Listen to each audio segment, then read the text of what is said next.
Generalidades. Para un examen físico adecuado es necesario conocer la topografía torácica. ¿Por qué? Para que puedan describir dónde están las lesiones que están encontrando. Y esto no sé si explica bien en el libro, no me he puesto a leer con detalles en su libro. Entonces, tenemos que saber la proyección de los lóbulos pulmonares. ¿Por qué? ¿Qué es lo que vamos a describir en inspección, palpación, y auscultación? En inspección, ¿qué podemos describir? Si hay Alguna tumoración, alguna cicatriz, ¿qué más? deformidad. Alguna deformidad, ¿qué más? ¿Y dónde vamos a decir que está la cicatriz, tumoración o lo que sea que encontremos? Algún lugar del tórax tiene que estar. Y para eso necesitamos la topografía, ubicarnos y decir en qué parte exacta. Por eso si decimos en el tórax es bastante grande. Incluso si decimos cara anterior, posterior, sigue siendo bastante grande la topografía. Necesitamos ubicarnos dónde está exactamente la lesión. Luego tenemos la auscultación. Y en la auscultación, ¿qué podemos encontrar? Los sonidos hay que describir dónde los encontramos si es que están anormales. Sí. Y eso va a ser diferente. Vamos a usar dos topografías diferentes. Eso no está tan claro en su libro, pero vamos a explicarles. Se deberá reconocer los reparos anatómicos, que ya es un repaso de lo que han hecho en anatomía. El esternón, las mamilas, las escápulas en la pared posterior y las apófisis espinosas vertebrales. Con eso ya podemos ubicar. Y a eso le vamos a aumentar unas líneas para trazar líneas tanto en la cara anterior como en la posterior y las laterales. Esas líneas en la cara anterior tenemos primero la línea axilar anterior, que es esta. La axila tiene tres líneas. La anterior que pasa por aquí, la media que pasa por el hueco de la axila y la posterior que pasa por aquí. Las tres líneas. En cara anterior la que vamos a ver es la línea axilar anterior. Luego tenemos la línea medioclavicular. La clavícula la dividimos en dos. Justo por la mitad de la clavícula vamos a trazar una línea hacia abajo, vertical. Y luego tenemos la línea esternal, medio esternal, que va a pasar por el medio del esterno. Ya tenemos estas tres líneas verticales. A eso le vamos a aumentar unas líneas horizontales. Una es la línea de la tercera costilla. A la altura de la tercera costilla trazan una línea. Y la otra es a la altura de la sexta costilla. De esa manera, si se dan cuenta, hemos básicamente dibujado unos rectángulos. Y aquí nos dice, pero tenemos también las clavículas, que no son una línea exactamente, pero tenemos las clavículas que nos van a ayudar a definir algunas cosas. Esas son las áreas. Todos esos rectángulos le vamos a llamar áreas. Esas áreas son el área supraclavicular, que está encima de la clavícula izquierda, derecha. Debajo de la clavícula tenemos el área infraclavicular. Entre el área infraclavicular y la sexta, entre la tercera y la sexta costilla tenemos el área mamaria. Y debajo tenemos los hipocondrios. Con eso tenemos cómo describir signos. Se encuentra cicatriz en área mamaria izquierda a la altura de la quinta, de la quinta costilla, por ejemplo. Lo mismo es esta figura. Solo que tenemos también la cara lateral, las caras laterales. Las tres líneas que ya les había mencionado: línea axilar anterior, línea axilar media y la posterior. Ya eso, las líneas que antes habíamos mencionado, de la sexta costal y de la tercera. Entonces, ¿qué tenemos? El reborde costal por abajo y el hueco de la axila por encima. Y esa sexta costal nos va a dividir en el área axilar anterior, área axilar posterior. Y tenemos el área infraaxilar anterior y posterior. No hay gran problema. La parte posterior vamos a tener también otras líneas. Que tenemos la línea vertebral que pasa por las apófisis espinosas de las vertebras. Luego tenemos la línea paravertebral que pasa al lado de las vértebras. Tenemos la línea medio escapular, aquí la escápula, así como hicimos con la clavícula, pues vamos a trazar la línea medio escapular. Tenemos otras líneas que son la infraescapular, justo debajo del ángulo del escápula, infraescapular. Y tenemos la duodécima vértebra dorsal. Y la escápula espinal que pasa por la espina de la escápula. Y de esa manera tenemos otras áreas, la supraescapular, la escapular, la interescapular y la infraescapular. De esas, todas esas áreas que suena un poquito complejo, que hay que memorizarlas, no nos sirven tanto, les cuento, para describir la auscultación, que es lo que más vamos a hacer. Lo único que nos sirve esto es para definir las lesiones que vayamos a encontrar en la caja torácica. Por algún motivo le prestan demasiada atención a esto, pero no nos sirve tanto en la auscultación. Les digo porque no sé si está tan claro en su libro, creo que no está tan claro en su libro. Para la auscultación, ¿qué vamos a hacer? Para la auscultación, la forma más sencilla de escribir lo que encontramos, el campo pulmonar. El área pulmonar dividimos en tres. El campo pulmonar superior, derecho e izquierdo.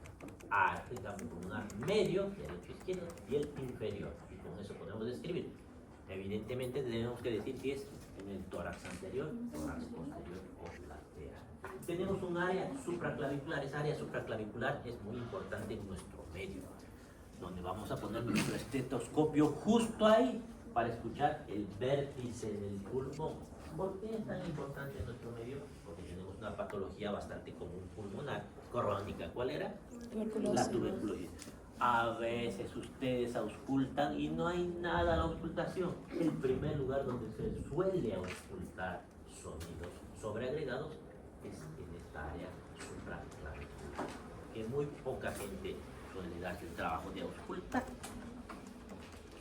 Tenemos otros reparos anatómicos que ya habíamos mencionado, el ángulo de Loris, que permite realizar maniobras para contar las costillas. No con ustedes, no con prácticas, porque ahí hemos estado auscultando al ver los signos vitales. ¿Han hecho signos vitales en las prácticas todos? Todos. ¿Cómo se toma la presión arterial? Lo que nos explicaron fue poner el tensiómetro unos 2, 3 arriba del pie y fue también una guía que dio el pulso para poner ahí el teto. Muy bien, ahí hay un problema, pero continúa. Bueno, y ya de ahí se infla. Ya está la falla. ¿Quién quiere ayudarnos? Que no sean muy duro y práctico.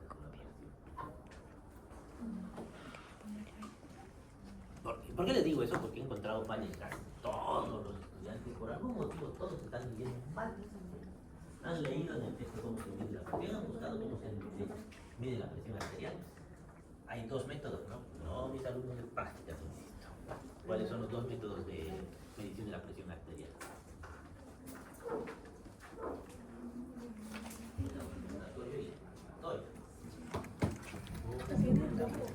¿Hasta dónde van a insuflar el manguito? Hasta que se pierda. ¿Cómo sabemos? ¿De qué vas a pasar? Pero si no sabes la presión del paciente, lo están viendo por primera vez, te van a... Es que hasta que dejes de escuchar, una vez ahí va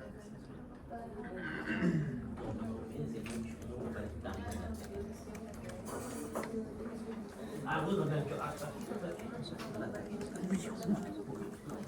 pero ¿cómo saben? No, hay una falla ahí. A ver, les voy a explicar cómo. ¿Y dónde ponen el estetoscopio? Una parte de la arteria. Pero la arteria. No, se escucha el pulso acaso.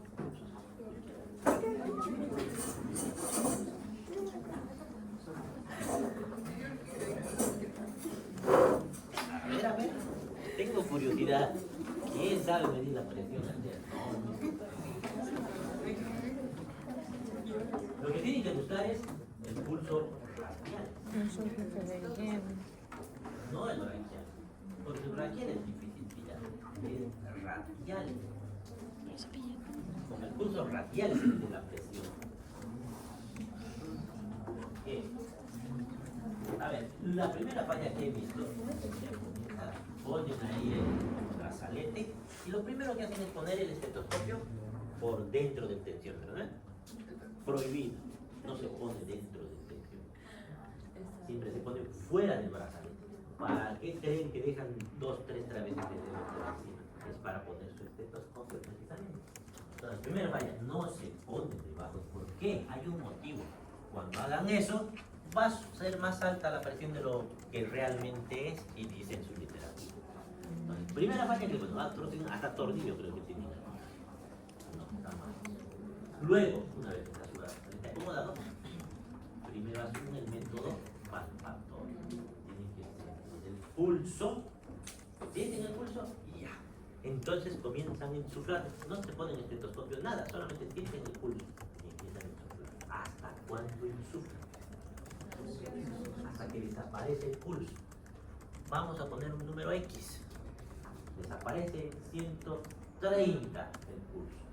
¿Qué vamos a hacer ahora? Eso nos está dando el punto de referencia para saber hasta dónde vamos a insuflar. Porque me dicen hasta 160 y si mi paciente tiene 220, 110 de presión, no me va a funcionar. Entonces necesito un punto de referencia. Basal significa la presión normal del paciente. Yo no sé la presión del paciente, no sé cuál será su basal. Eso es basal. Los signos vitales basales son los que normalmente se encuentran en el paciente. A no ser que ya sepan cuál es su presión, pero eso no es lo común. Entonces, desaparece el pulso, 130, entonces, ¿qué van a hacer? ¿Cuál es el siguiente paso? 20 milímetros de mercurio por encima. En 130, ¿hasta dónde tienen que subir? Hasta 150. Les sugiero las primeras prácticas, porque todavía no son tan hábiles, suban 30 más. Les sugiero como consejo. Pero la literatura dice 20 milímetros por encima de... Si es 120 la presión histórica, seguramente van a ser 140. Ya. Ahora sí se ponen su estetoscopio. Su estetoscopio y suben hasta 150, 130. Y de 150, ¿qué hace? De 5. Así de 5 No, con la otra. Con... Fácil. Tiene que ir graduando. Con una mano se hace. Yo le quedo usar las dos manos. No entiendo cómo ponen el estetoscopio ahí y las dos parecen, piensan que tienen 3 manos. Con una sola mano. No se usan 2 manos para eso.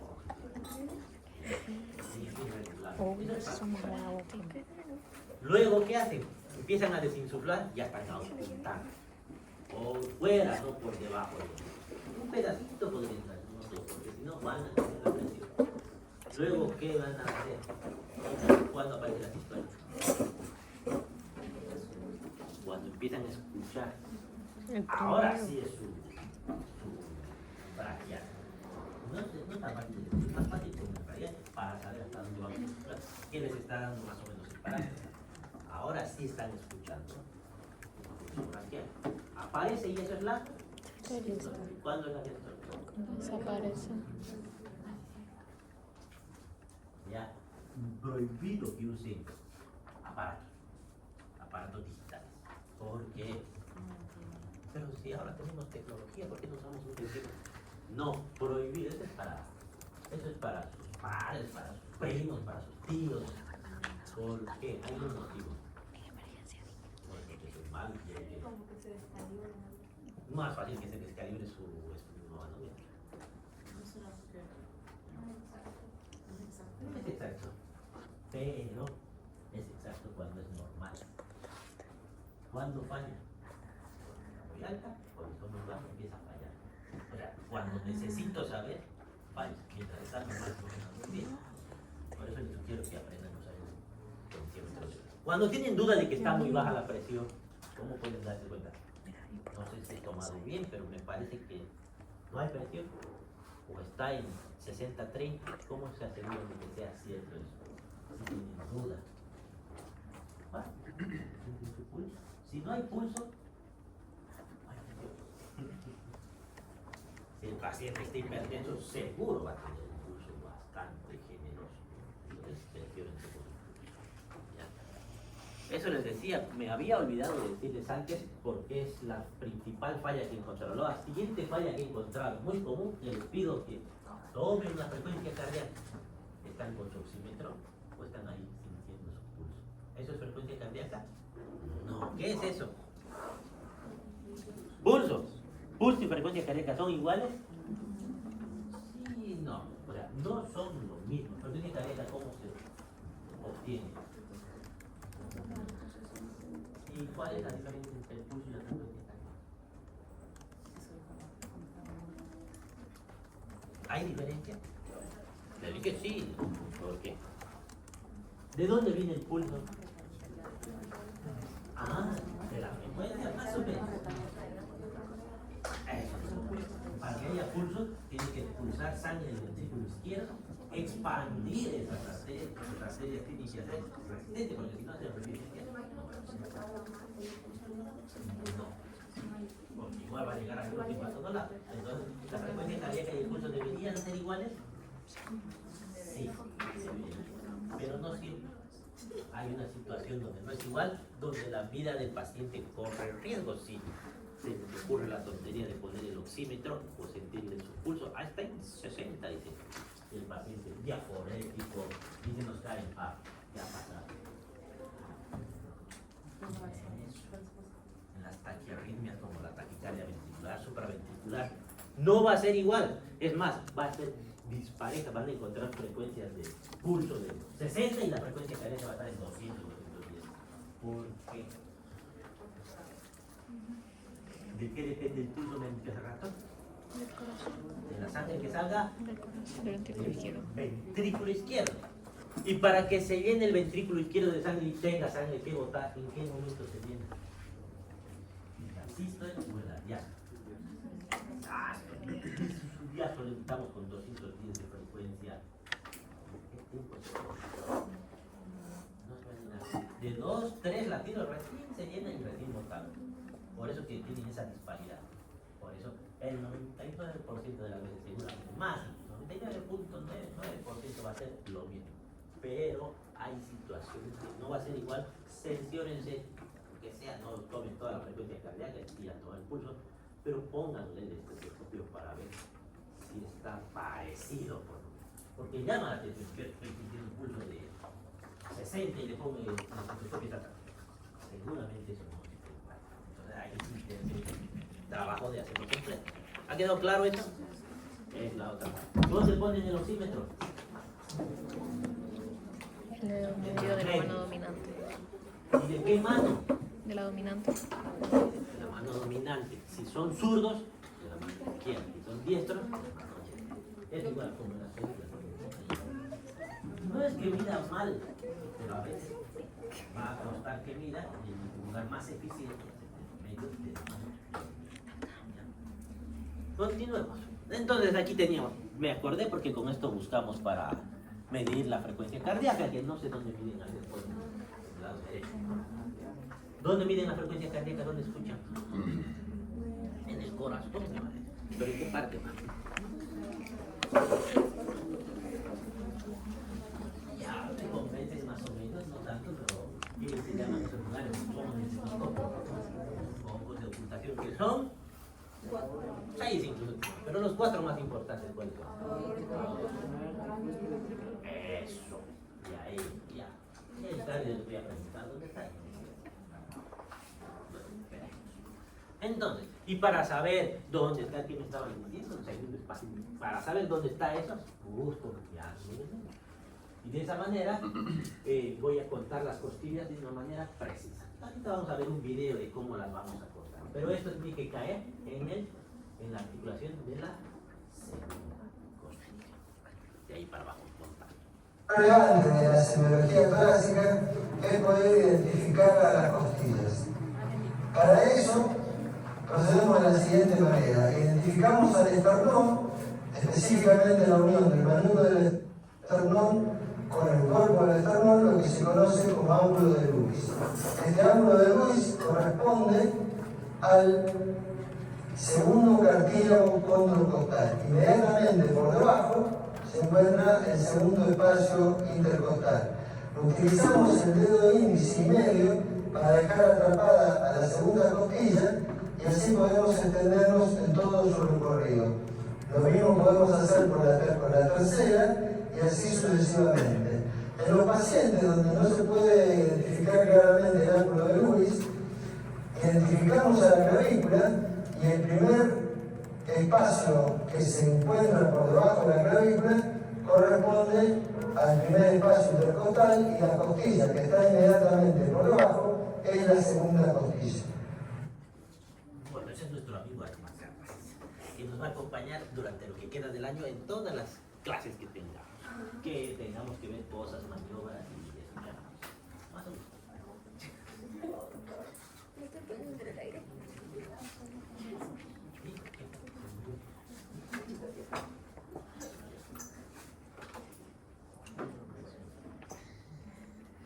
Relevante de la cirugía. Ahora vamos a lo más interesante. Aquí adelante, inspección, palpación, percusión, ocultación. No se olviden el orden, excepto en Abdomen. inspección. Es la primera aproximación del examen físico del paciente. Permite evaluar alteraciones generales como el estado de nutrición, cianosis, aleteo nasal, fascias de cúbito lateral. Por ejemplo, estado de nutrición. Si tengo un paciente con tuberculosis, ¿cómo se esperan que se encuentre este paciente? Puede estar caquético o desnutrido. ¿Cuál es la diferencia entre desnutrición y caquexia? Desnutrición extrema. ¿No? Bien. ¿Qué más? Cianosis. En esta parte que estamos viendo pulmonar, automáticamente veo cianosis y ya estoy pensando que hay una alteración, ya sea cardíaca o pulmonar, más que todo pulmonar, que el paciente no está oxigenando bien y por tanto está acumulando hemoglobina desoxigenada. Aleteo nasal. ¿Qué es el aleteo nasal? Vamos a comentar uno de los signos de distrés respiratorio. ¿Por qué se da este distrés respiratorio? Porque algo está evitando que se produzca la hematosis. ¿Qué es la hematosis? Intercambio gaseoso. Intercambio de gases. ¿Dónde ocurre esta hematosis? En los alveolos. Entonces, cualquier cosa, vamos a poner como ejemplo una neumonía. Una neumonía, ¿qué es? Es una infección del parénquima pulmonar que va a afectar más que todo qué parte del pulmón. El alveolo. El alveolo tiene aire normalmente. Aquí se va a reemplazar por secreción. Se va a llenar de secreciones. Se va a hepatizar. Va a hacer una condensación. ¿Qué significa condensar? Va a solidificar. Lo que era como una esponja lleno de aire, al estar lleno de secreciones de pus o de sangre, ¿qué le va a pasar? Se va a volver algo sólido. Y eso va a ser muy importante a la hora de dar nuestros diagnósticos en el examen físico. Al solidificar, bueno, ya ese alveolo está lleno de secreciones. ¿Qué va a pasar con el aire? ¿Va a poder entrar el aire a ese alveolo? Con mucha dificultad. O si no, directamente no va a poder ingresar. Y si no ingresa el aire, ¿en qué momento va a haber la hematosis? ¿Qué va a suceder con su paciente? Va a disminuir su grado de oxigenación. Y por tanto, el paciente, ¿qué va a hacer si disminuye su grado de oxigenación? Eso va a depender también del tamaño de la neumonía. No es una neumonía muy pequeña, sino una neumonía muy grande, o una bilateral, o una neumonía grave que ocupa un montón de espacio de ese pulmón. Depende del porcentaje del pulmón que se afecta. Si es muy grande la afectación, ¿qué va a pasar con ese paciente? ¿Qué va a hacer ese paciente? ¿Cómo van a notar que está en insuficiencia respiratoria? Está ciático. Seguramente, como no puede oxigenar, va a intentar compensar. ¿Cómo va a compensar? Va a aumentar la frecuencia respiratoria. Seguramente igual irá aumentando la frecuencia cardíaca, pero la frecuencia respiratoria aumentará. Y para que aumente la frecuencia, ¿quién es el músculo que nos hace respirar? Diafragma. Entonces, ¿qué le va a pasar a ese diafragma cuando aumente la frecuencia respiratoria? Se va a cansar.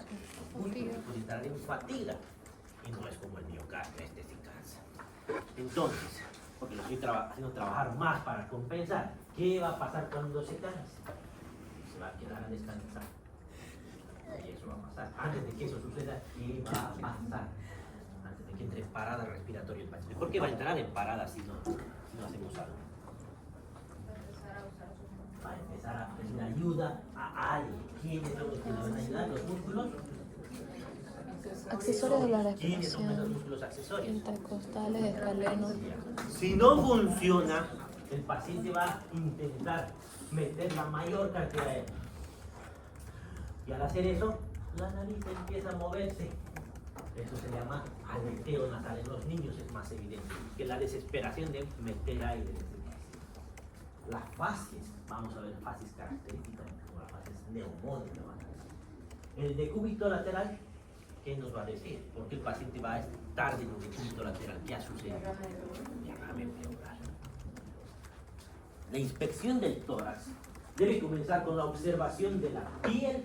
Hemos dicho el examen físico general. Ahora pasamos a la inspección del tórax pulmonar.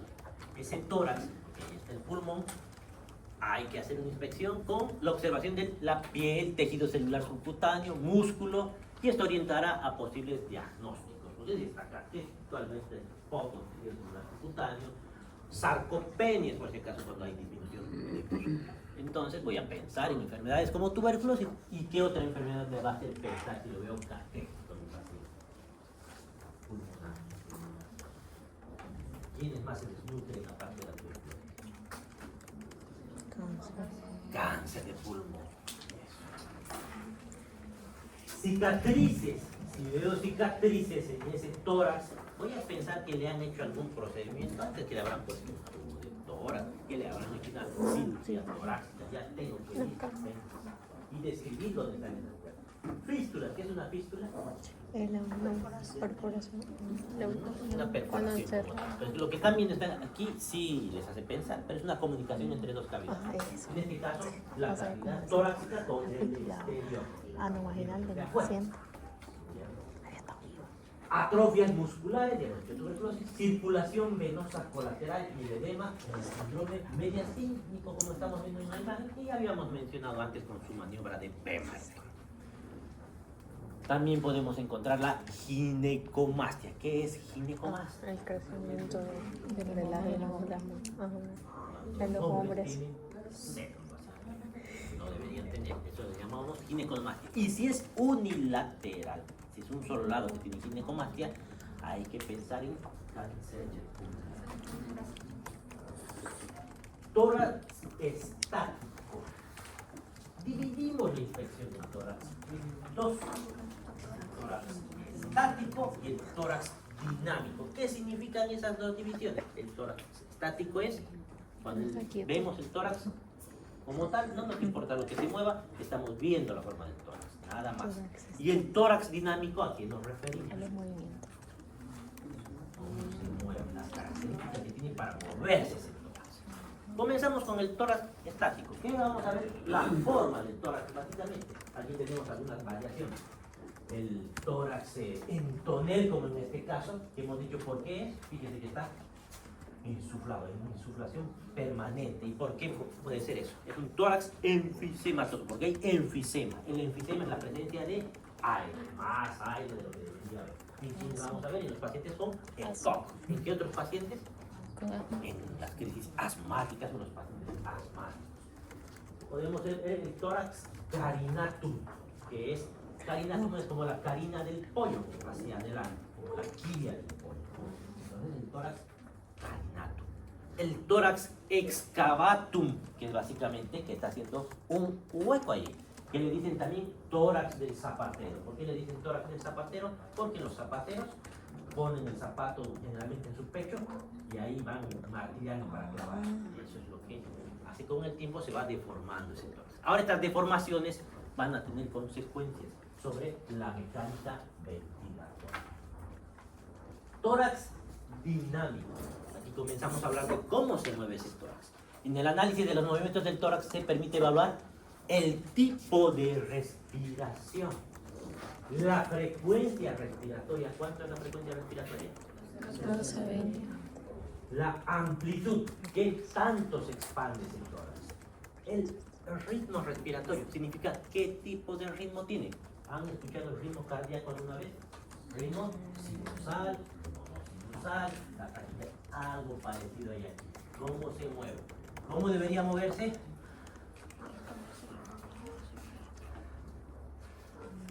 Ahí debería moverse. Pero ¿y qué pasa si se mueve? Está cambiando el ritmo. Y vamos a ver varios tipos de ritmo. Los signos de dificultad ventilatoria. Está dificultando que entre aire al tórax de ese paciente. Primero, el tipo respiratorio, que va a ser diferente en las mujeres, los hombres y los niños. En las mujeres es costal superior. En los hombres es costo abdominal. ¿Qué significa? Que las mujeres generalmente respiran con el tórax. En cambio, los hombres respiran con el abdomen y con el tórax inferior. El abdominal es más común en los niños. Ahora, ¿por qué? ¿Qué tiene que ver eso? ¿Por qué tengo que saber eso? ¿Las mujeres respiran así? ¿Respiran así? No. Si hay una inversión en eso, si ven un hombre respirar con el tórax superior, les está avisando que va a entrar en parada ese diafragma. Está claudicando ese diafragma y está comenzando a pedir ayuda a los accesorios. Lo mismo en la mujer. Si se invierte ese ciclo, significa que está sufriendo por algo ese diafragma. Cualquier cosa que le. Es más, es un signo malo. Ejemplo, una mujer con pleuritis moverá menos el tórax y tendrá respiración costo abdominal. Algo no está funcionando, por eso está cambiando su tipo respiratorio. Frecuencia respiratoria, que dicen lo normal es de 12 a 24, y si es menos de 12, ¿qué le vamos a decir? Bradipnea. Si es más de 12, no más de 24, Tachypnea. se explora colocando las manos sobre el paciente de 30 segundos a 1 minuto. No hagan eso. En la espalda pongan. Pero se ve la frecuencia respiratoria a la inversión. Se ve cómo respira el paciente. Porque ¿cómo deberíamos medir la frecuencia respiratoria? Señor, le vamos a medir su frecuencia respiratoria. Quédese quieto. Le avisamos. ¿Y dónde avisamos? El examen físico podemos ver, o sea, mientras se le toma la temperatura igual podemos ver que el paciente está respirando. ¿Por qué no le avisamos? Porque va a cambiar su frecuencia. Automáticamente hagan la prueba entre ustedes. Automáticamente se ponen nerviosos porque que me quieren medir y empiezan a... Aquí es importante que sea 1 minuto y no 30 segundos o 15 segundos. ¿Por qué? Como es tan poquita la frecuencia respiratoria, en que vean su reloj, incluso y vean, pueden perderse uno y ya calcular más. Amplitud respiratoria, ¿qué tanto expande o qué tampoco expande? Superficial. Entonces, si expande profundo, le vamos a llamar batipnea. Si expande muy poco, hipopnea, la respiración superficial. El ritmo respiratorio indica los ciclos entre inspiración, expiración y apnea. ¿Qué es apnea? La de pusieron. Deja de respirar por pequeños momentos. Entonces, tenemos la respiración de Biot, que fíjense, el paciente respira, expande, expande, expande y de repente deja de respirar. Es una apnea. Pasa unos segundos y vuelve. Y repite. Eso es Biot y nos hace pensar que hay un problema neurológico. La respiración periódica de Cheyne-Stokes. El paciente expande un poquito más, un poquito más, un poquito más, un poquito más, y luego va descendiendo, y hace ese ciclo. Todo el tiempo, como que expande más, y se ve en los resultados. Y la respiración acidótica de Kussmaul es una bacteria.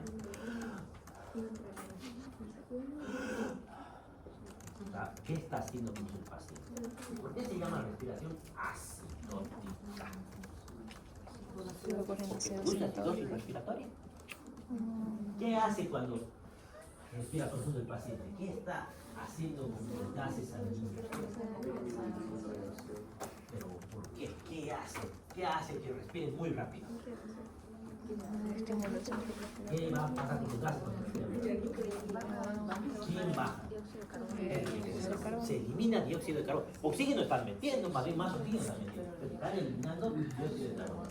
Y si se va a perder dióxido de carbono, ¿qué vamos a provocar en la gasolina? Alcalosis respiratoria. Tipo Respiratoria. entonces, esto confunde. Ideas filóticas. Es en realidad una alcalosis respiratoria en compensación, como dice su compañera, a un evento que es la acidosis metabólica.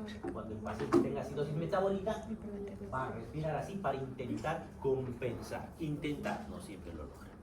Es más general, no lo logra. Eso.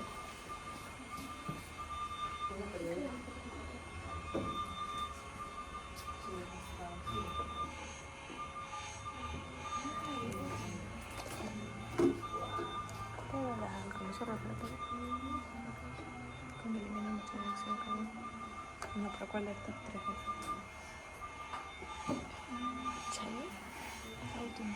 O sea, acidética para compensación y puede llegar a alcalosis respiratoria. Billones.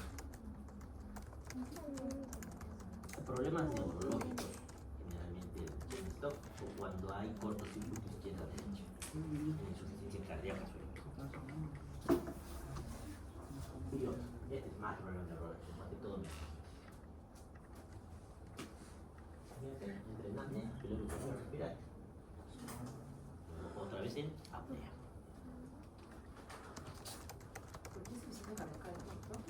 Cortocircuito izquierda-derecha. ¿Qué pasa en la insuficiencia cardíaca? No está oxigenando bien la sangre. Y Kushmaur.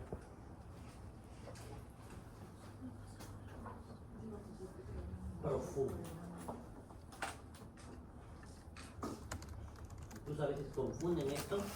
El paciente está en el COVID. ¿Cuántas veces lo han confundido? Una vez me acuerdo que estaba en el área de COVID, me metí un paciente que estaba respirando así.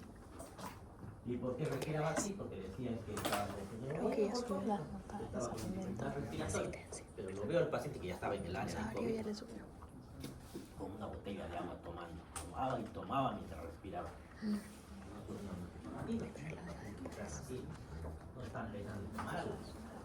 Pero sí lo sintieron. Miren la glicemia pido y estaba en 500. Saquen necesario. No tenía nada de diabetes. Signos de dificultad ventilatoria. Aparecen cuando existe una obstrucción en cualquier punto del tracto respiratorio, como la que hemos dicho, la neumonía finalmente está obstruyendo el alveolo, o cualquier tipo de obstrucción.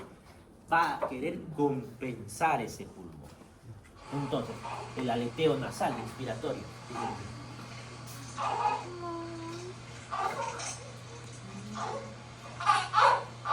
Pediatría más que todo.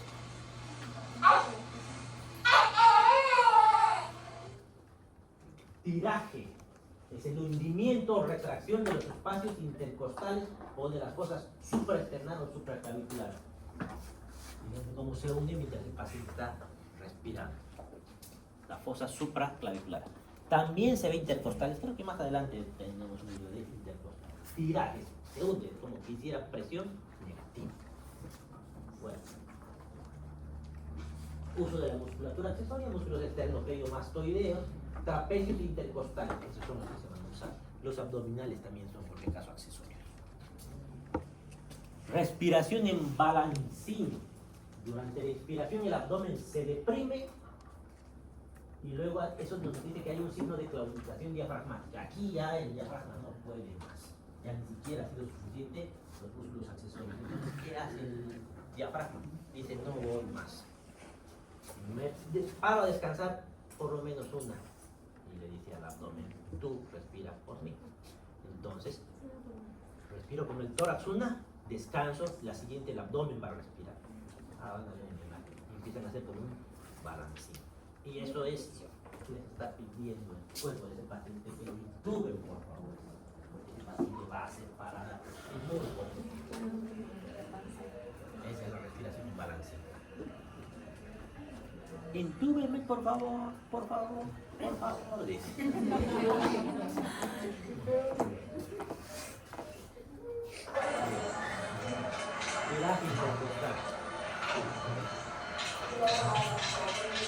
Balancín y tiraje intercostal. Supraclavicular. Aquí dice aleteo nasal, pero justo le han cortado la parte del aleteo nasal. A mí me dice que está con eso. Pasamos a palpación. Los que están en, los que están en ventilación. Vamos a ver en palpación qué vamos a hacer. Verifica, verifica y completa los hallazgos de la inspección. Permite la evaluación de la elasticidad y expansión torácica y el análisis de las vibraciones vocales. Aquí en realidad se hacen las maniobras de ampliación y amplexación, como ven ahí las manos del médico. Pone ahí, meta aire y ven que tanto se separan los dedos cada que mete aire el paciente. Ampliación y amplexación. Casi no se hace, muy pocas veces van a hacer eso. Si tienen práctica, fabuloso, pero es algo que casi no se hace. ¿Qué es lo que sí vamos a hacer con mucha frecuencia? Las vibraciones vocales. Vibraciones vocales las pueden hacer en este mismo momento. Tóquense y repitan 33. 33. ¿Sienten algo? Se siente, ¿no? ¿Qué están sintiendo? ¿Cómo vibra? Es más, si hablan, se siente cómo vibra.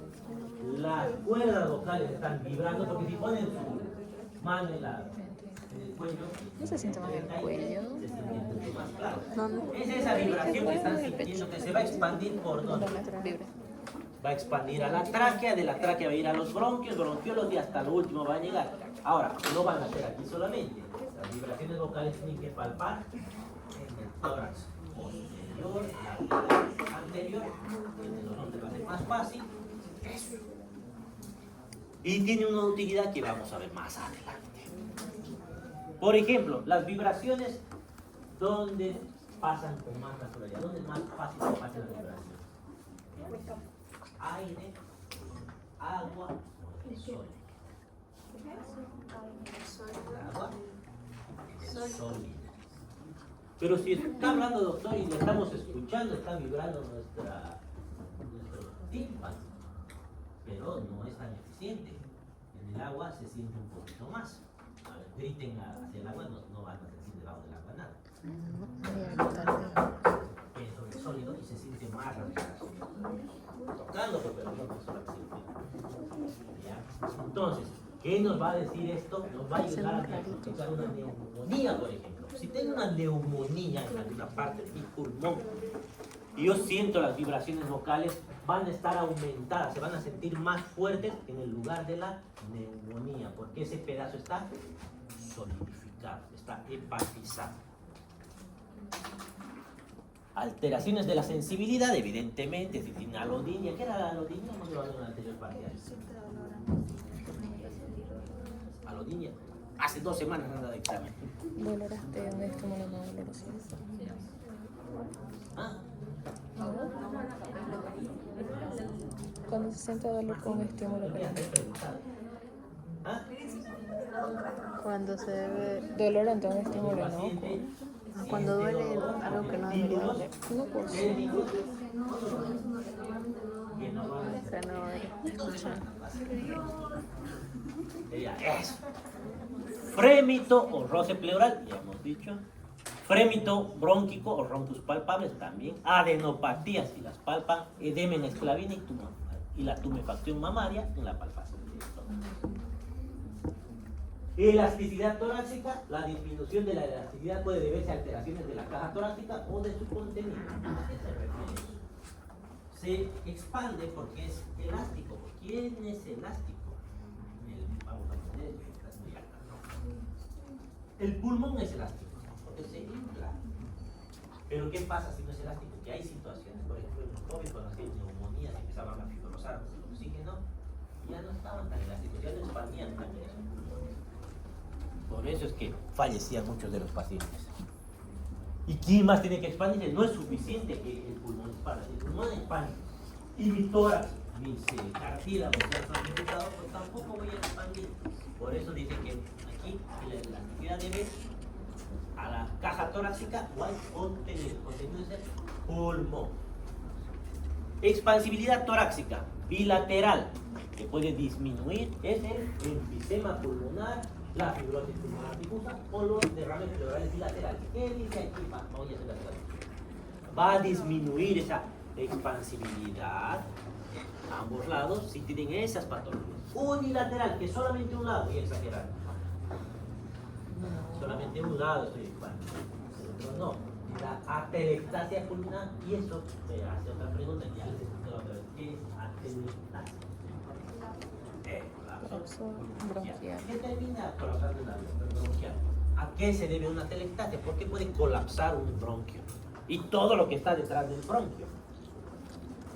Entra el aire, entra por su boca, pasa por su faringe, pasa por la tráquea, pasa por los bronquios, llega hasta los alveolos y se da. Ahora, ¿qué pasa si se obstruye el bronquio principal derecho? Vamos a ver. Porque entró, no sé, una mucosidad, una pepa de alguna fruta, cualquier cosa, un parásito, lo que sea que haya entrado, una bola de aire. Entró ahí y obstruye ese bronquio. ¿Qué va a pasar con el aire del resto del pulmón derecho? Al obstruirse, el aire se va a reabsorber. Y al reabsorberse, ¿qué va a quedar? Nada. Va a hacer presión negativa. Entonces, todo lo que estaba ahí va a desaparecer. Es como que absorbiera un globo. Ahí queda aplanado. Eso le va a pasar al bronquio desde el punto de la obstrucción para adelante. Eso va a ser la atelectasia. ¿Y qué pasa si disminuye el ya no hay aire? ¿Qué va a pasar con ese pulmón que ocupaba este espacio? Vamos a tener signos directos e indirectos de esa atelectasia. En radiografía también nos van a enseñar cómo encontrar esos signos. ¿Qué va a pasar con el diafragma de ese lado de la atelectasia? Eso es mi puro que puso. ¿Qué va a pasar con el mediastino? ¿Se va a desviar hacia dónde? Hacia el lado de la atelectasia, porque hace presión contra el tórax, presión negativa al tórax, entonces se va a desviar. Ahora, ¿de qué va a depender que haya todo eso? Va a depender del tamaño de la atelectasia. No es lo mismo que tenga una atelectasia de un bronquiolo perdido por ahí, a que haga una atelectasia del bronquio principal, o de un lóbulo básicamente. Entonces va a depender del tamaño de la atelectasia. Derrame pleural masivo, neumotórax total. ¿Por qué va a disminuir la expansibilidad con el derrame y el neumotórax? Entonces, como hay eso que está ocupado, ya sea el aire o el líquido, el pulmón no va a poder expandirse, entonces va a ser evidente que ese hemitórax, afectado el tórax, no va a expandir. Localizada, tuberculosis, cáncer de pulmón, incluso la neumonía. Localizada significa en una parte del tórax que el pelo está expandido. Es más difícil. Maniobra para examinar la expansividad de las bases. Es una flexión y ampliación también. Pasamos a las vibraciones vocales. Esto sí es lo más importante, las vibraciones vocales. Que pueden aumentar, de aquí en adelante. Las vibraciones pueden aumentar, estar conservadas, disminuidas o abolidas. ¿Cuándo van a estar aumentadas? Porque pueden aumentar esas vibraciones. En condensación. Cuando hablamos de condensación, lo más común es la neumonía. Permeabilidad bronquial, que esté lleno de secreciones, eso es bronquio.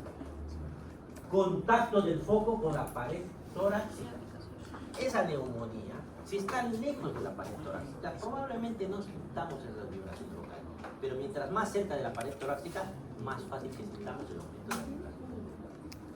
¿Cuándo van a estar disminuidas las vibraciones? ¿Cuándo? ¿Se imaginan? Cuando ustedes tocan las vibraciones, están tocando la vibración de los bronquios. ¿Qué va a hacer que disminuyan esos bronquios? ¿Qué situación? El derrame. ¿Por qué en el derrame? Porque entre mi mano y mi pulmón está ahí una pequeña pared muscular y el hueso. Pero en cambio, si hay un derrame, a eso tengo que aumentarle todo el espacio del derrame. Mientras más amplio sea el derrame, menos voy a sentir. Lo mismo va a pasar en el neumotórax. Tubos aéreos de luz bronquial obstruidos, la atelectasia. Disminución de la capacidad vibrática en los pulmones, engrosamiento de la pleura, interposición, en los obesos también. Cuando hay mucho tejido celular, evidentemente van a estar disminuidas vibraciones.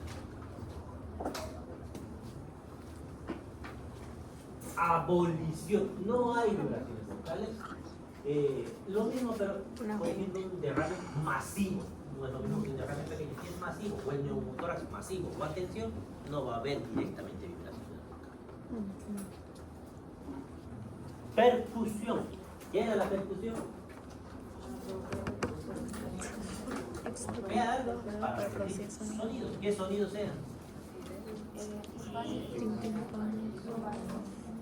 A ver, matidez, timpanitis y tenemos ahí la submatidez y el hipersimpatia. A ver, y el pulmón que es normal encontrar. Sonoridad pulmonar se llama directamente. Algunos libros van a encontrar como claro pulmonar. Son lo mismo, es un sinónimo. Pero suena mejor sonoridad porque tenemos el término de hipersonoridad. Básicamente el pulmón no es un globo, no está vacío, es como una esponja. Por eso no es timpánico, porque timpánico sería una cavidad vacía. Es un procedimiento de exploración que consiste en la aplicación de una serie de golpes sobre la superficie. ¿Qué superficie? Ojo con dónde van a poner su dedo para percutir. ¿Sobre las costillas? No. Porque queremos percutir el pulmón, no las costillas. Sirve para delimitar los contornos de los órganos y fijar límites entre regiones normales y patológicas. Por ejemplo, si percute una neumonía, más o menos puede decir el tamaño de esa neumonía. La vibración del pulmón depende del volumen, densidad y tensión. Ya está. Mate, por ejemplo, aquí es un derrame pleural, que es un normal. Su mate tiene una neumonía que está debajo del normas generales de la percusión del tórax. Vamos a encontrar la sonoridad pulmonar, que es normal. Matidez y submatidez. ¿Dónde vamos a encontrar submatidez? El espacio que está con pulmón y debajo del pulmón está el hígado.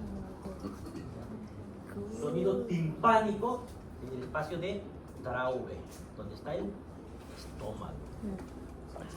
Hipersonoridad, ¿cuándo vamos a encontrar? Cuando hay mucho aire. ¿Cuándo vamos a encontrar mucho aire? Pero dentro del pulmón. Hipersonoridad. ¿Cuándo hay más aire de lo que debería haber en el pulmón? En el pulmón, no en el Asma. Eso. Y en las crisis. Asmáticas.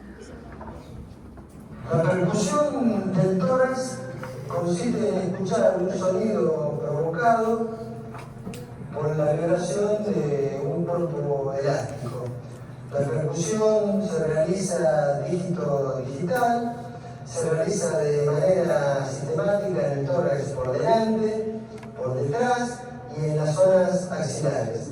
Por delante se obtiene en el hemitórax derecho sonoridad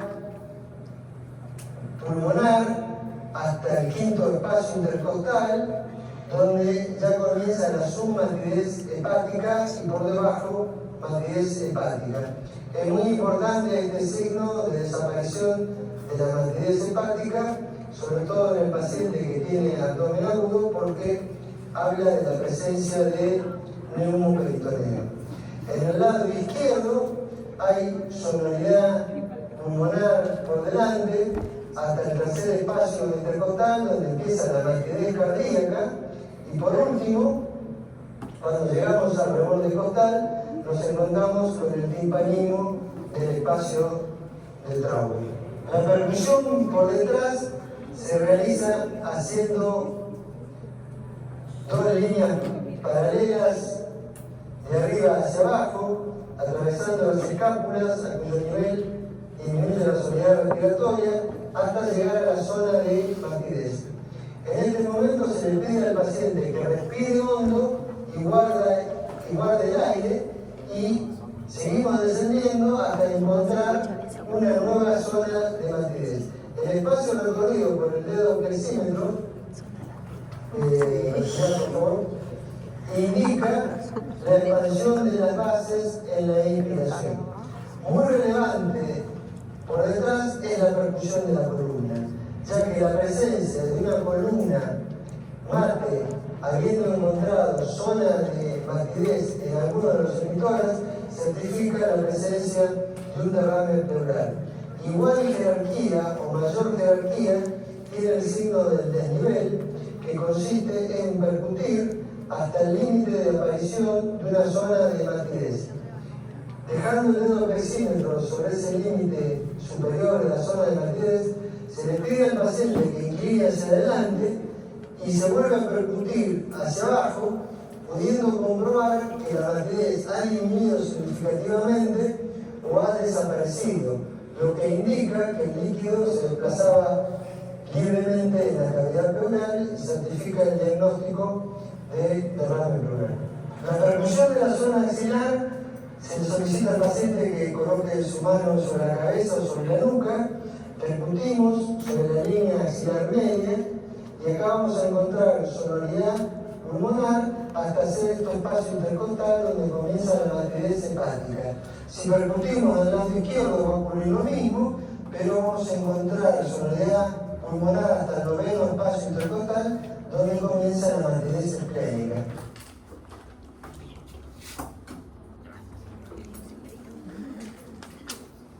¿Qué hora es? 2, sí, No sí. tenemos tiempo. Maldita sea, cuéntala. Auscultación. Ahora mismo, más importante del pulmón. Porque generalmente todos hacen auscultación y se olvidan hacer de todo lo demás. Está mal, porque no podemos construir nuestros síndromes pulmonares, que más adelante vamos a ver cómo se construyen de manera sencilla. Bueno, pero auscultación lo que hace la mayoría. Nos aporta datos sobre el estado del parénquima y la sutura. Debe realizarse mientras el paciente respira lenta y profundamente por la boca. Meta aire profundo por la boca. Ote. Y nos fijamos que no haga bulla. Si hace eso no está mal, vamos a escuchar cualquier cosa. Cercioramos que no haga bulla con la boca y auscultamos. No le hagan respirar como la mayoría le entienden. Respire como cansado. ¿Qué van a hacer? Respire como cansado. ¿Cómo van a respirar? Lo van a desmayar el paciente. Se va a desmayar de verdad. ¿Por qué se va a desmayar? Porque Porque encima que están aprendiendo van a los rato escuchando. ¿Por qué se va a desmayar el paciente? para conocer respiratorio. ¿Quieren desmayar? Que hagan eso ahorita, te van a desmayar. ¿Para qué se cansa de la clase? Un rato. Y no se va a hacer un rato. Y llega, sigue. Va a eliminar más dióxido de carbono de lo que debería.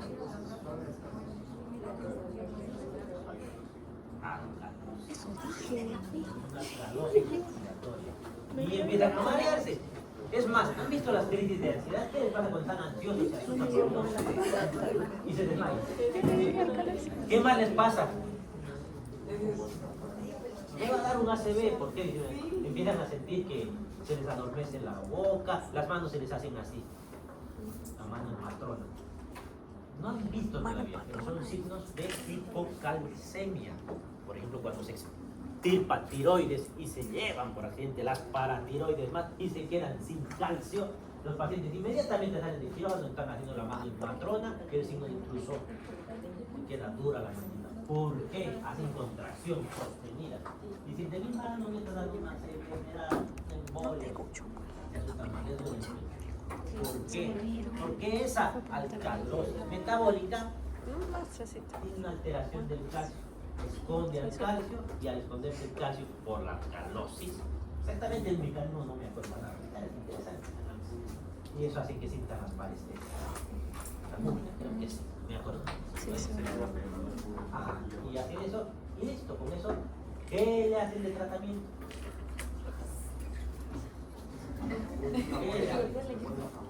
¿Una bolsa de qué? Ah, de plástico. Epa, cuidado le pongan de plástico. Si le ponen de plástico el paciente está ahí, ¿qué creen que va a pasar con el plástico? Si ya lo No, pues puede ahogarse. De papel. ¿Qué más le van a hacer? No, vamos al Hasta hospital. que consigan su bolsa de papel. Nunca vi. A las cafés. Meta aire profundo. Pere, tenga su aire, tenga su aire. La tiene, no es tan fácil porque es tan desesperada. Bote ahora sí. Le bajo la frecuencia respiratoria para intentar. Otra solución es ponerles, se les pone oxígeno. ponen mascarilla de oxígeno, sin oxígeno. Ponen la mascarilla, están respirando ahí, recuperan oxígeno. Si consiguen una mascarilla con bolsa, mucho mejor. No, porque van a respirar por la boca. No, pero está No, la bolsa es suficiente. Y finalmente les damos una benzodiazepina que es muy Se moría demasiado. por eso no van a desmayar a sus pacientes. Con calma. Peor si son pacientes con enfermedades respiratorias. De a poco. Escuchen un tramo, que descanse el paciente, escuchen el otro tramo. De a poco.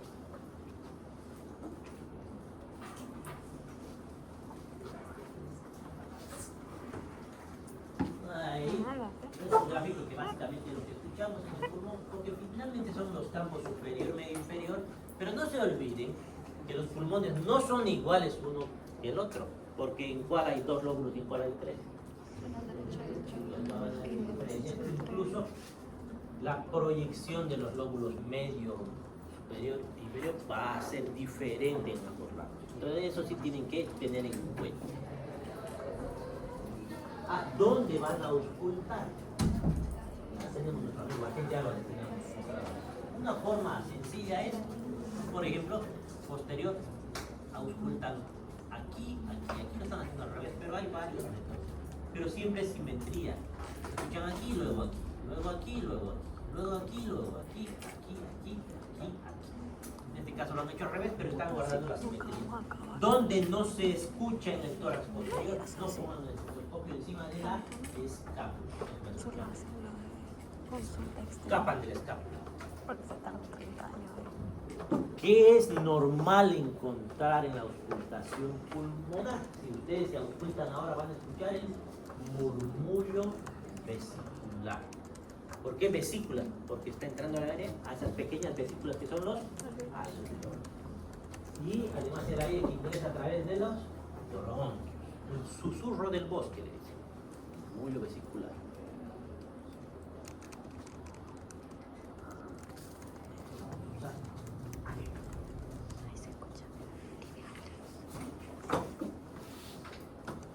Sonidos normales, soplo laringotraqueal producido por las turbulencias generadas por el pasaje del aire a través de las vías aéreas altas.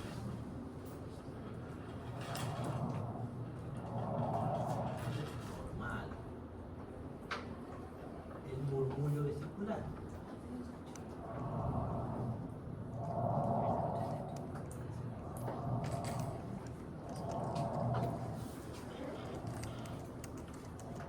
Luego la respiración broncovesicular, que representa la superposición del soplo y del murmullo. Se la ausculta en la región infraescapular derecha, manubrio esternal y la articulación esternoclavicular. De todo esto lo que van a escuchar es el murmullo vesicular. Ese murmullo vesicular, ¿cómo puede estar? Lo mismo que el anterior. Puede estar aumentado, conservado, disminuido o abolido. O final, hay una otra opción, reemplazado por un sonido anormal. Hallazgos anormales de la auscultación. ¿Qué pasa si no escucho mi murmullo vesicular? Aumento por hiperventilación pulmonar, ejemplo en el ejercicio, en la hiperventilación supletoria. Supletoria significa ¿por qué? Porque está supliendo la necesidad de que algo hace que esté ventilando menos, como la arteriosclerosis, en los derrames pleurales masivos. ¿Cuándo va a estar disminuido? Alteración en la producción por hipoventilación alveolar, como en el enfisema. Alteración en la transmisión por interposición del panículo adiposo, como en la obesidad marcada. O por interposición de líquidos o aire del neumotórax o el derrame pleural. ¿Cuándo va a estar reemplazado por otros sonidos? Pueden ser el soplo broncotubárico, casi idéntico al soplo laringotraqueal, de tonalidad más alta en zonas del parénquima pulmonar, tubos aéreos. ¿Dónde van a encontrar esto? En la neumonía. Porque ¿qué escuchamos en un pulmón normal? Entra el aire a través de los bronquios y se llena a los alveolos. En la neumonía, ¿qué hemos dicho que está afectado? Los alveolos. Los bronquios no. Entonces el aire entra solo por los bronquios y escuchamos cómo pasa por ese tubo el aire y no entra a los alveolos. Este es el soplo pulmonar, característico de neumonía. El soplo pleural producido por un pulmón colapsado en el derrame pleural, auscultable por encima del nivel del derrame. Si el derrame es hasta aquí, pues aquí escucharé el soplo pleural. Soplo cavernoso o cavitario. Su nombre nos está diciendo que estamos escuchando el soplo en una caverna, producido por la existencia de una cavidad grande cerca de la pleura. ¿Qué tipo de caverna es más frecuente que nos encontremos? ¿Producida por qué enfermedad? Tuberculosis. El soplo anfórico presente en el neumotórax es un ruido parecido a cuando se sopla una botella vacía, una jarra vacía. Ruidos agregados. Vienen las sibilancias y los roncos. ¿Por qué son las sibilancias y los roncos? Y los roncos por obstrucción, por broncoespasmo. Disminuye la luz de ese bronquio. Al disminuir va a producir la sibilancia. Y el ronco también. ¿Por qué suenan en algunos sibilancias y otros roncos? Por la calidad del bronquio. Pero no hay una explicación tan clara. Se pueden escuchar las dos cosas en esas broncoconstricciones. Solo que la sibilancia es aguda y el ronco es de tono más bajo. Grave.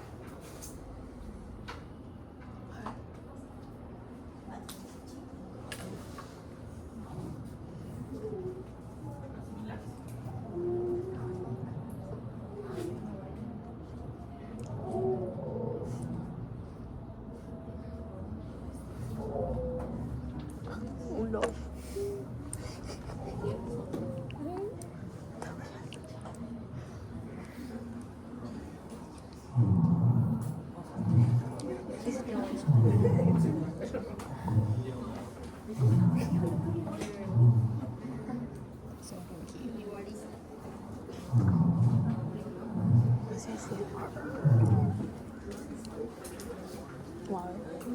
Estertores. Esto es importante porque a veces yo no sé por qué entienden al revés esta parte que es muy importante. Los crépitos y los estertores. Los estertores son por presencia de secreciones que se están moviendo. ¿Dónde se están moviendo? En los bronquios.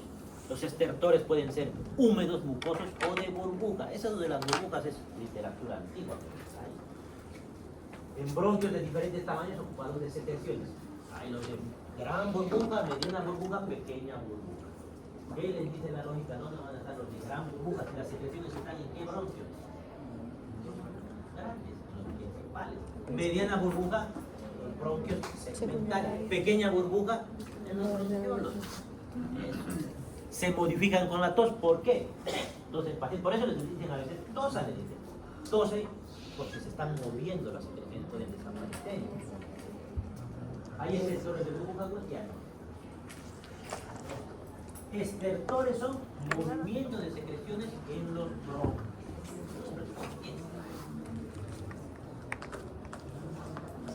No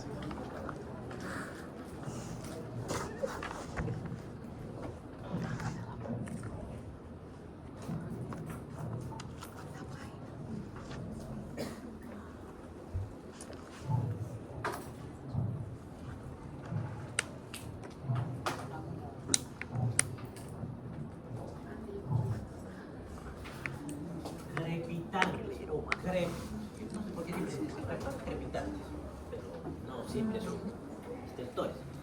Crépitos se producen en los alveolos, porque el alveolo, como dijimos, son sacos vacíos, pero cuando se llenan de secreciones en la neumonía, en el edema agudo del pulmón, ¿qué va a suceder? Ese líquido hace que se vuelva pegajoso y se van a pegar entre las paredes y al despegarse suena. Suman todos esos alveolos al mismo tiempo. Se escuchan, les dije ya la otra vez, como el cabello al lado suyo, ¿no? A veces se le escucha con el... A ver. No, es que el...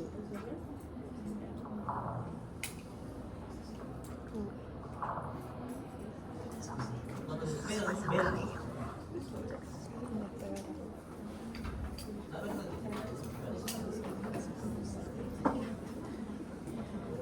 Frote pleural, por el roce de las superficies pleurales inflamadas. Normalmente las pleuras no suenan, Todo el tiempo se están frotando, pero no suenan. Pero si están inflamadas durante la inspiración, pues se va a escuchar cómo se frotan, como cuando frotan un cuero, como cuando se sientan en un sofá de cuero. Predomina la inspiración, no se modifica con la tos, auscultable, más que todo en las regiones basales y laterales. Pleuritis aguda, inflamación, infiltración de la pleura neoplásica.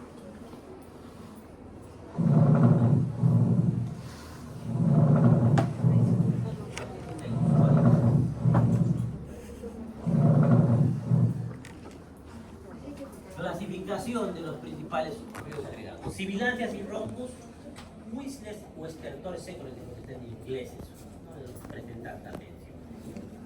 Son musicales asociados con obstrucción, son continuos y predominantemente expiratorios. Sibilancias, tonalidad más alta o aguda, similares a un silbido. Roncos, tonalidad más alta o aguda, ronquido. Estertores son crackles, se dice. También rales, lo escuchan bastante, o estertores húmedos, originados por la presencia de secreciones en los bronquios y alveolos y despegamiento alveolar. En realidad, más que eso, el crépito es en el alveolo y el estertor es en el bronquio. Estertores de gruesos de mediana gran burbuja ya hemos mencionado, porque son finos. Hay algunos piensan que son los estertores crepitantes, más que todo lo que se escucha en el edema agudo de pulmón, donde se escuchan las dos cosas, el crépito y el estertor. Auscultación de la voz. No solamente se ausculta el murmullo vesicular. De nuevo volvemos a nuestro 33. Cuando hemos hecho las vibraciones de nuestro 33, la voz también se puede auscultar. Cuando en el estetoscopio debe escucharse la palabra 33. ¿Qué es lo normal? ¿Que se escuche bien? No, debería escucharse distorsionado. Entonces, voz sin claridad vocal, consonantes o articulación de las palabras. Se escucha como un ruido, entonces llega a escucharse 33. Si se escucha la palabra 33, eso está mal. A eso se le llama pectoriloquia. ¿Qué significa la palabra pectoriloquia? Pecho que habla. Esa auscultación de la voz puede estar disminuida o abolida cuando hay un obstáculo en la propagación de las vibraciones vocales, como en la telestasia.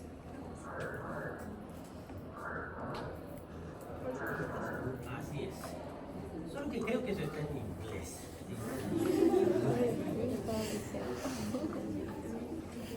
Vibraciones patológicas. Pueden escuchar la broncofonía, aumento de la resonancia de la voz. Si se escucha más fuerte el 33, pero no se escucha claramente, solo más fuerte. Pectoriloquia, el pecho que habla, voz clara y fuerte y articulación de la palabra. Pectoriloquia, igual que la anterior, pero se oculta con voz cuchicheada. Se escucha claramente. Egofonía, que es la voz de cabra. Se escucha una voz temblorosa, como apretando la nariz con